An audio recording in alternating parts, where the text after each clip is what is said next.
नमस्कार दोस्तों, एक बार फिर से स्वागत है आप सभी का हमारे YouTube चैनल एम फिटनेस कीज में। आज हम बात करने वाले हैं यौगिक दिनचर्या के बारे में। यौगिक दिनचर्या किस प्रकार होनी चाहिए। जैसा कि हम सभी जानते हैं, हमारी जो दिनचर्या होती है वो बहुत ही अव्यवस्थित होती है।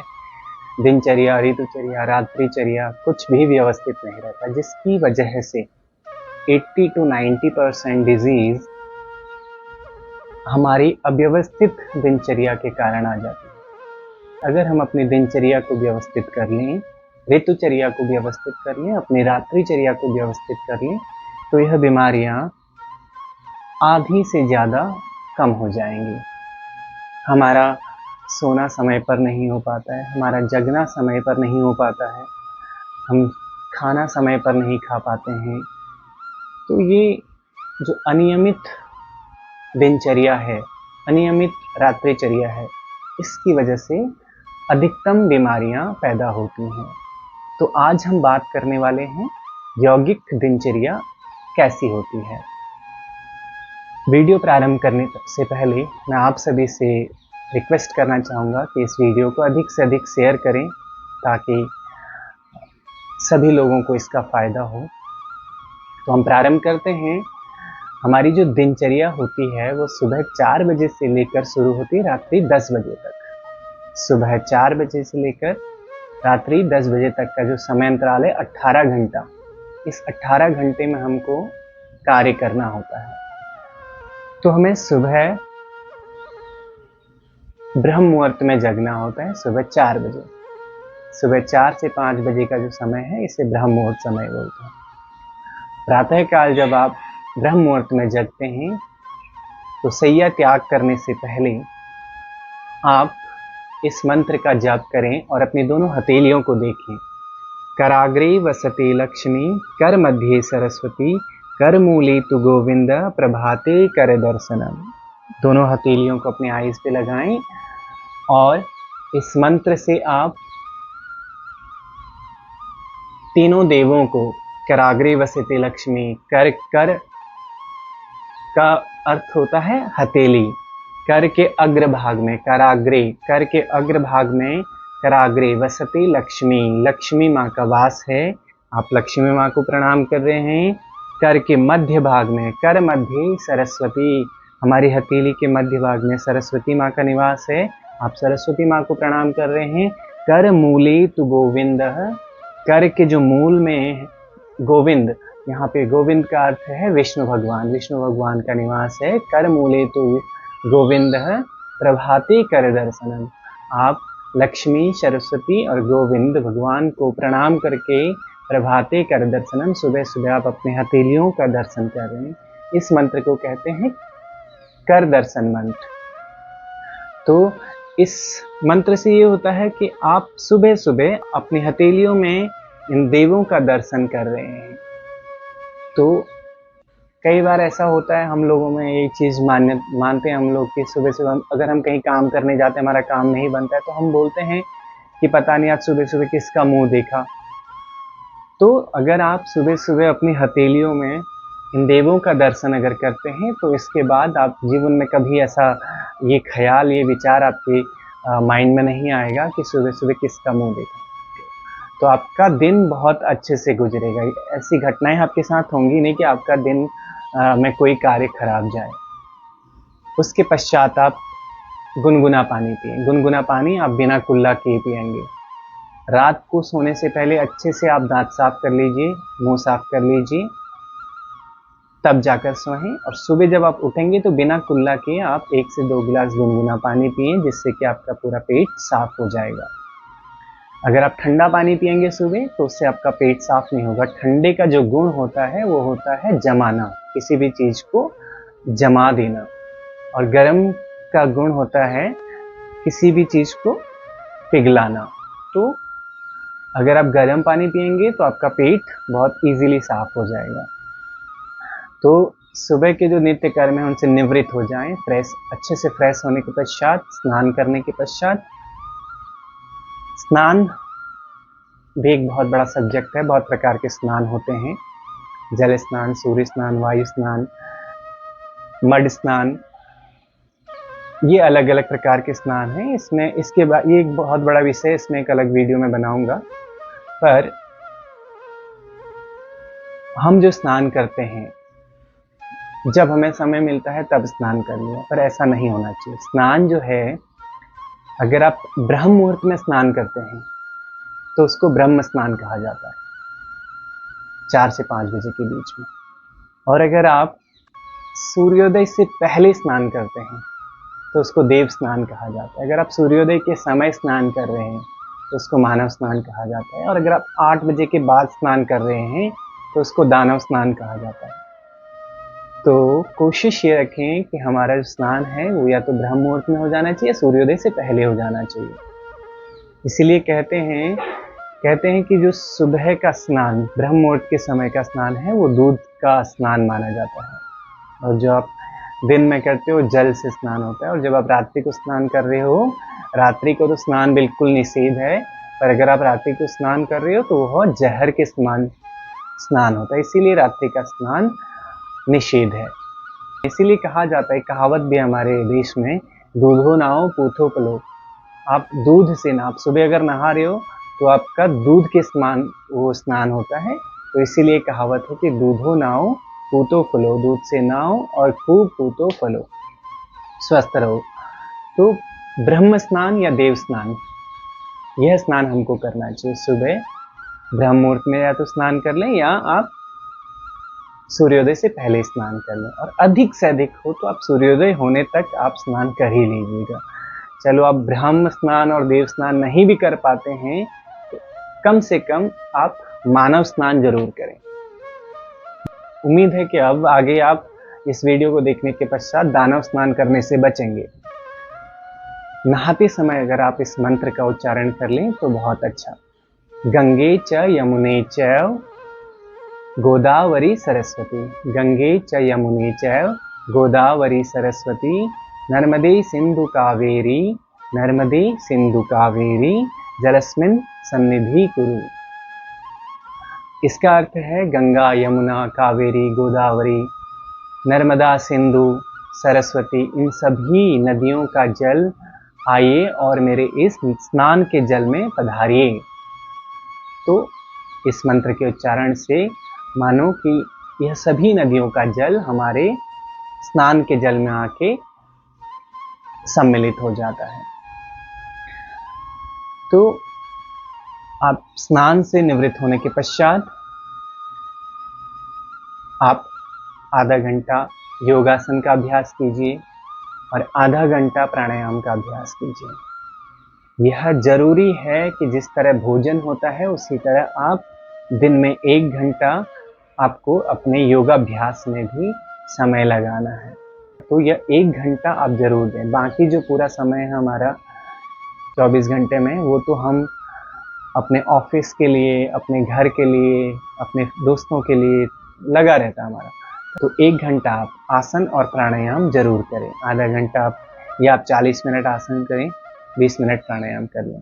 45 मिनट आसन करें तो 15 मिनट प्राणायाम कर लें, या आधा घंटा आसन आधा घंटा प्राणायाम कर सकते हैं।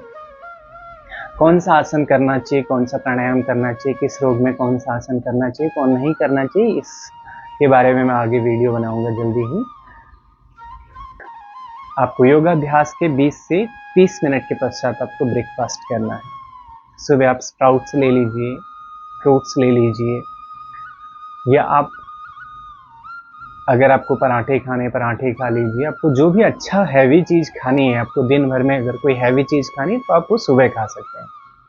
क्योंकि सुबह जो हमारी जठराग्नि होती है, जिस तरह से सूर्योदय होता है, सूर्य उगता है और सूर्य का प्रकाश सुबह बहुत तेज फैलता है, उसी तरह से हमारी जठराग्नि भी प्रदीप्त उसी तरह होती है, क्योंकि हमारी जठराग्नि का सीधा कनेक्शन सूर्य से होता है। तो यह भी एक लंबा विषय है कि किस तरह से सूर्य का हमारे जठराग्नि से कनेक्शन है, उसके बारे में मैं आगे कभी बात करूंगा। पर अभी सीधा सीधा यह समझ लें कि सूर्योदय के समय में हमारी जठराग्नि अच्छे से प्रदीप्त होती है। तो आप सुबह के समय जो भी आपको हैवी खाना हो दिन में, वो आप सुबह के समय खा सकते हैं। और अगर आपको जूस पीना है तो आप खाने के बाद जूस पी सकते हो सुबह के समय। तो ये सुबह का आपका ब्रेकफास्ट 9 बजे से पहले हो जाए। फिर उसके बाद आप अपना जो भी दैनिक कार्य है, ऑफिस का है, घर का है, जो भी आप कार्य कर सकते हैं। फिर आपका जो लंच होना है वो लंच आपका होगा दोपहर 1 से 2 बजे के बीच में हो जाना चाहिए। और लंच आपका सुबह के ब्रेकफास्ट से हल्का होना चाहिए।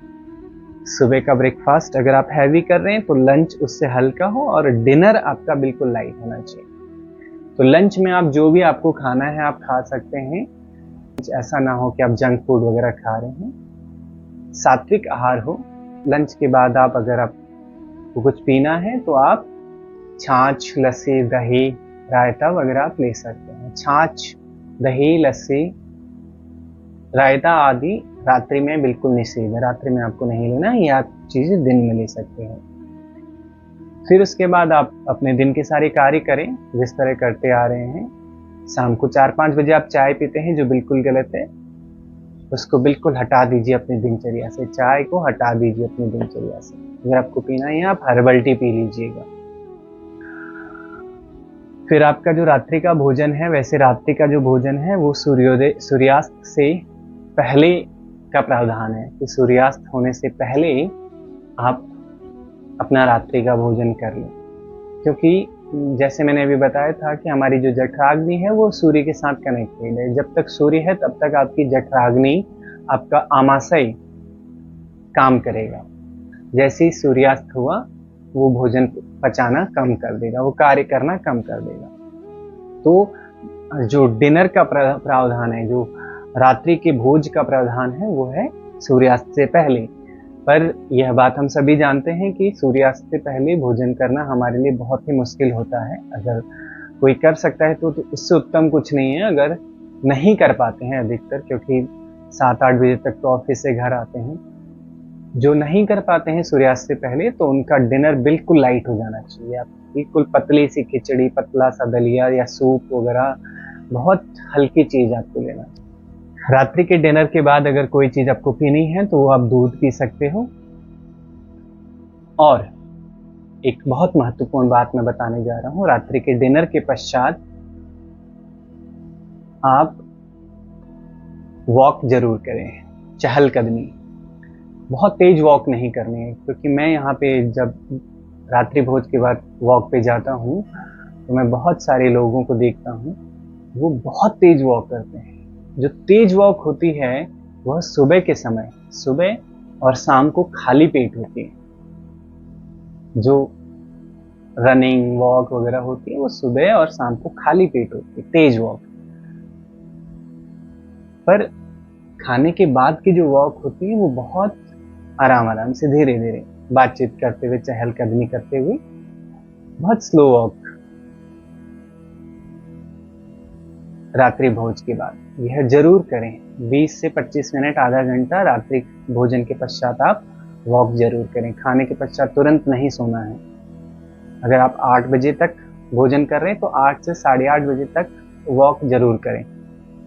उसके बाद आप घर पे आएं, हल्का गुनगुना पानी पीजिए और मुंह हाथ धोइए, अपने सोने की तैयारी कीजिए। आप अगर कुछ काम आपका पेंडिंग पड़ा उसको फिनिश कीजिए। 10 बजे तक आपको सो जाना है। और 10 बजे से पहले, अगर आप 10 बजे सो रहे हैं तो 9 से 9:30 के बीच में आप अपना फ़ोन को फ्लाइट मोड पे डाल के बिल्कुल 2 मीटर दूर रख दीजिएगा, खुद का फ़ोन भी और बच्चों का फ़ोन भी। जब आप बिस्तर पे जाते हैं सोने के लिए, मुंह हाथ धो के अच्छे से टॉवल से हाथ पैर पोंछ के, आप जब सोने जा रहे हैं लाइट ऑफ करें। और सोने से पहले 1 minute, 2 minute, 3 minute, 5 minute, 10 minute, जितना आपको समय मिलता है आप स्वाध्याय जरूर करें। स्वाध्याय होता है स्वयं का अध्ययन, खुद का अध्ययन। जिस तरह हम पुस्तकों का अध्ययन करते हैं उसी तरह आप स्वयं का भी अध्ययन करें। स्वयं का अध्ययन करना मतलब कुछ आपको करना नहीं है इसमें। आप आंखें बंद करें और सुबह उठने से लेकर रात्रि तक हमने जो कार्य किया आज पूरे दिन में उसको एक बार आपको रिवाइज करना है। मन ही मन उसको याद करना है कि हमने आज सुबह से लेकर शाम तक क्या क्या कार्य किया। जो भी कार्य हमने किया है उसको याद करना है और उसमें ये देखना है कि आज क्या गलत हुआ है, उसको हमें कल दोहराना नहीं है, उसमें हमें कल के लिए सुधार लाना है। और जो कार्य आज हमने सही किया उसमें कल और अच्छे से हम प्रोग्रेस लाएं, उसको हम और अच्छे से कल को करें। तो यह है स्वाध्याय।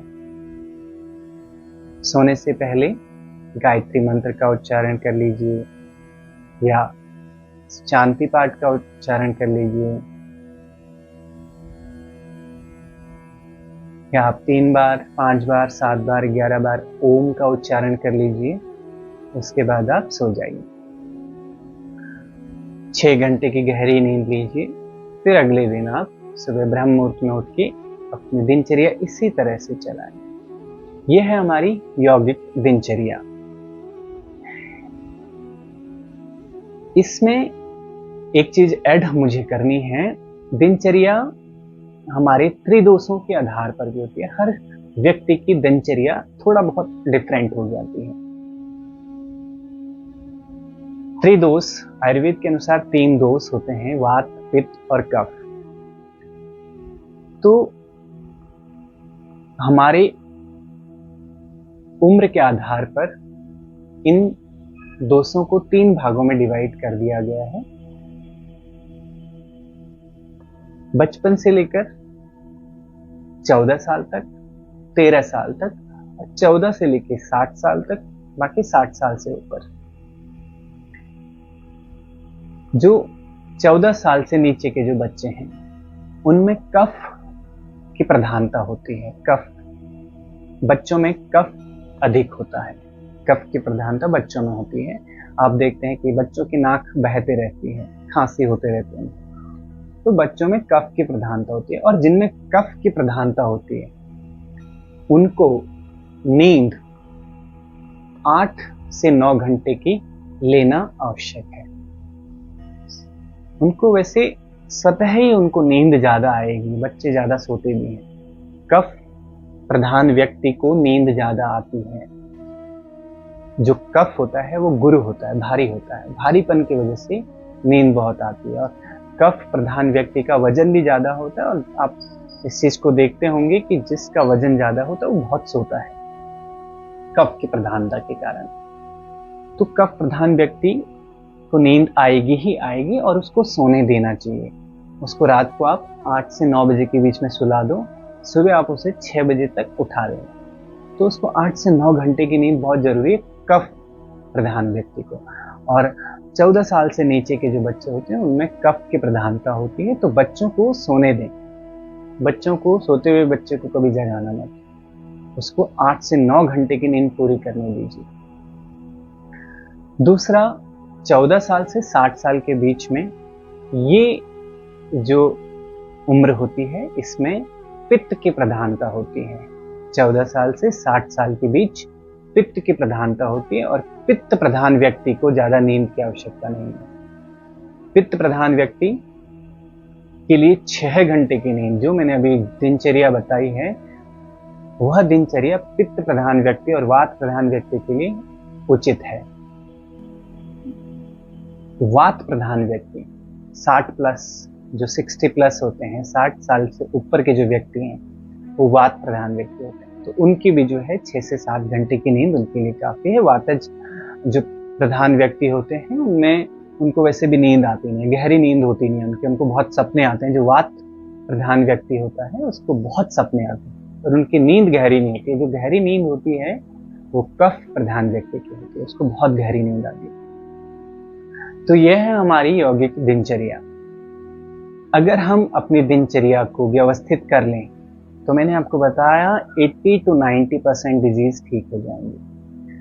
हमें कब सोना है, कब जगना है, कब खाना है, क्या खाना है, कितना खाना है, कब नहाना है, यह सारे कार्य, यह सारी क्रियाएं अगर हम व्यवस्थित कर लें तो हमारे 80 to 90% जो समस्याएं हैं वो सॉल्व हो जाएंगी।